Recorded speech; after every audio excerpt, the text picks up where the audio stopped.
À 6h45, Europe 1 vous répond Thomas Soto. Un mois quasiment après l'attentat de Charlie Hebdo et l'attaque de l'hypercachère de la Porte de Vincennes, le plan Vigipirate reste à son niveau le plus élevé. C'est le cas notamment en Ile-de-France. Et c'est bien nécessaire, comme on l'a vu encore hier à Nice. Bonjour Christophe Soulez. Bonjour. Vous êtes le directeur de l'Observatoire national de la délinquance et des réponses pénales. Alors déjà, ça veut dire quoi ce niveau alerte attentat de Vigipirate? Le plan Vigipirate comprend depuis 2004 2 niveaux. Il en comprenait 5 auparavant. Mais avant, c'était 4... les couleurs, c'est oui, ça? c'est les couleurs.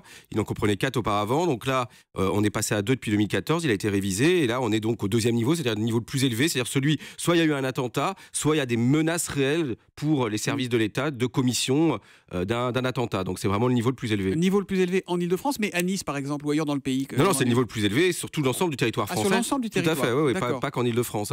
Ce plan Vigipirate mobilise combien de policiers, de militaires? Alors, on a 10 500 à peu près militaires, dont près d'un peu plus de 5 008 en Ile-de-France. En tout, ça fait 120 000 hommes avec les fonctionnaires de police et les gendarmes qui sont mobilisés pour justement accroître à un moment donné la vigilance et la surveillance. Alors, pour les policiers et les gendarmes, par exemple, ça ne veut pas dire qu'ils sont concentrés que sur Vigipirate. Heureusement, ils font aussi leurs autres tâches de prévention et de lutte contre la délinquance. Mais c'est le niveau le plus élevé d'engagement des militaires. Avant les attentats, on n'avait que 2500 militaires qui étaient engagés dans le premier niveau de Vigipirate. On a une question de Cédric sur Europe1.fr qui avait anticipé ce que vous venez de dire, puisqu'il vous demande, pendant qu'il surveille, est-ce que les gendarmes laissent tomber les autres tâches, les autres enquêtes? En même temps, ils ne peuvent pas être au four et au moulin, quoi. Non, ils ne laissent pas tomber leurs autres tâches. Et c'est peut-être ça aujourd'hui la difficulté concernant justement la mobilisation et la vigilance qui est imposée aux forces de sécurité, c'est que bien entendu ils continuent dans le cadre de la police judiciaire, je dirais leur dossier classique, et puis les patrouilles de police, les patrouilles de sécurité publique continuent aussi leur action anti-délinquance. En même temps, quand ils surveillent les terroristes, ils surveillent aussi les petits délinquants. Exactement, ouais. Et d'ailleurs très souvent, on le verra dans les mois qui viennent, mais très souvent après l'instauration d'un niveau maximum de Vigipirate, on constate dans les semaines ou les mois qui suivent d'ailleurs une baisse de la délinquance classique. Est-ce que vous diriez, vous qui dirigez l'Observatoire national de la lutte contre la délinquance, que vous redoutez quand même que les petits larcins, que la délinquance explose, puisque les forces de l'ordre ont la tête ailleurs? Est-ce que ça se voit déjà? Est-ce que ça se constate? Non, ça se voit pas, et je pense d'ailleurs que ça sera l'inverse. Ça sera l'inverse parce que vous avez une présence beaucoup plus visible sur le terrain. Vous avez la présence bien entendu des militaires, vous avez la présence des policiers et des gendarmes, vous avez la sécurité privée également qui est beaucoup mobilisée, beaucoup engagée dans les grands magasins, etc. Donc les contrôles d'accès sont plus difficiles, et je pense que les vols aujourd'hui sont plus difficiles parce que les gens sont plus vigilants. Alors Christophe Soulez, on nous dit depuis 4 semaines maintenant que les lieux sensibles sont particulièrement surveillés. Tweet de Garance avec le hashtag un matin. C'est quoi la définition d'un lieu sensible? Un lieu sensible, c'est celui déjà qui va être défini comme sensible par les services de renseignement. Alors on sait que par exemple, les lieux de culte sont des lieux sensibles. Les bâtiments publics d'importance vitale, les lieux, les ministères, les bâtiments publics, certaines écoles. Donc on sait que sur ces lieux-là, voilà, il y a des risques qui sont identifiés. On sait que ça peut être des cibles, donc elles vont bénéficier. On parlait des policiers et des gendarmes, mais vous avez plus de 4500 militaires et policiers qui surveillent également certains lieux, certaines écoles, certains établissements publics. Alors je voudrais revenir à ce qui s'est passé hier à Nice. Les militaires ont été agressés. Ils n'ont pas ouvert le feu. Ils n'avaient pas le droit de le faire. Le contexte ne leur permet pas de se protéger au péril de la vie des agresseurs. Si, ils ont le droit de le faire comme les policiers et les gendarmes, c'est-à-dire en cas de légitime défense de soi-même ou d'autrui. Ils ont le droit bien entendu de riposter. Là, ils ont sûrement eu un comportement, je dirais, proportionné à la menace. Ils n'étaient pas attaqués à l'arme lourde, au fusil ou à une arme à feu. Ils étaient attaqués au couteau. Donc ils ont jugé, et a priori ils ont très bien jugé, qu'il fallait mieux essayer d'immobiliser la personne. Ils étaient 3, plutôt que de tirer, ce qui peut quand même causer aussi des dégâts. Et il faut souligner qu'ils ont donc fait preuve d'un sang-froid remarquable hier à Nice. Est-ce qu'ils sont vraiment utiles, ou est-ce qu'ils servent surtout à nous rassurer, tous ces policiers, tous ces gendarmes qui sont en faction devant tel ou tel lieu?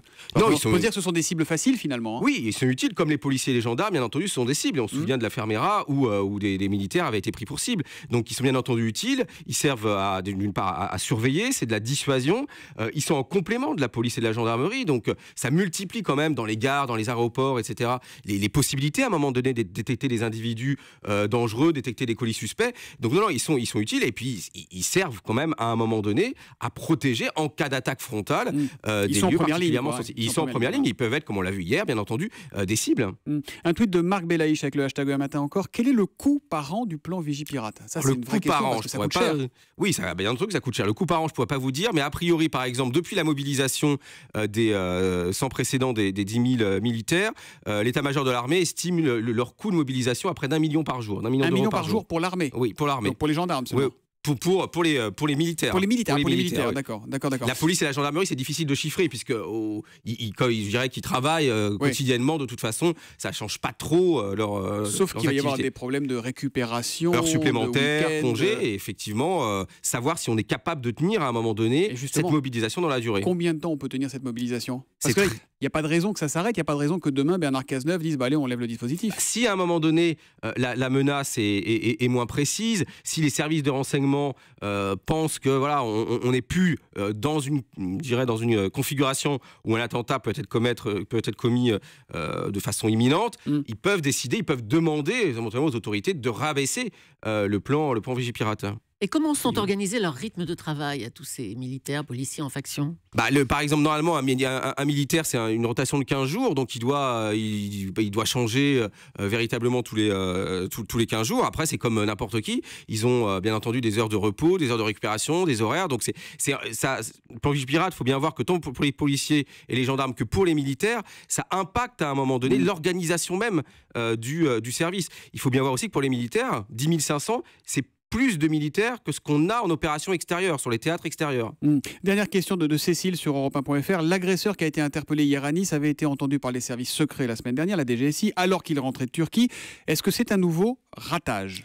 Non, je ne pense pas aujourd'hui qu'on puisse dire ça. Là, il faut bien comprendre aussi, on l'avait expliqué au moment des précédents attentats, que les services de renseignement, les policiers, les gendarmes ne peuvent pas suivre, je dirais 24-24 tout le monde. On ne peut pas non plus arrêter et mettre qu'est-ce qu'on dirait si on arrêtait de manière péremptoire comme ça des gens juste parce qu'ils reviennent de Turquie, quoi. Exactement. Donc là, il a été entendu. A priori, il n'y avait pas d'éléments suffisants pour entamer une procédure judiciaire, pour judiciariser son audition. Donc je crois qu'il ne faut pas, à chaque fois qu'il y a une question comme ça, se poser la question du ratage des services de renseignement. Il faut que nous aussi, journalistes, gardions notre sang-froid. Merci Christophe Soulez d'être venu en direct répondre aux questions des auditeurs d'Europe 1. Vous êtes, je le rappelle, le directeur de l'Observatoire national de la délinquance et des réponses pénales. Vous êtes également le co-auteur du Terrorisme pour les nuls, publié chez First. Et puis on va juste rajouter un mot ce matin, un mot pour dire merci à ces forces de l'ordre qui nous protègent. Merci, bonne journée. Merci à vous.